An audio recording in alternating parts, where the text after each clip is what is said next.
We have already discussed about different views of a document, and we will go a little bit deeper into document views in this chapter. We are in View tab, and the group I am talking about is document views. There are 5 views given here. The default and selected one is print layout, which shows you that how the page will look when it is being printed.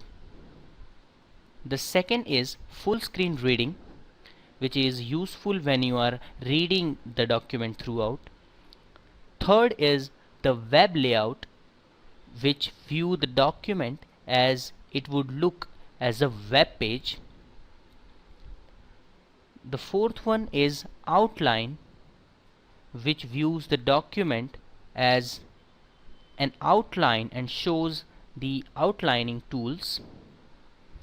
And the last one is draft view, in which the document would be appeared as draft, where there will be only text.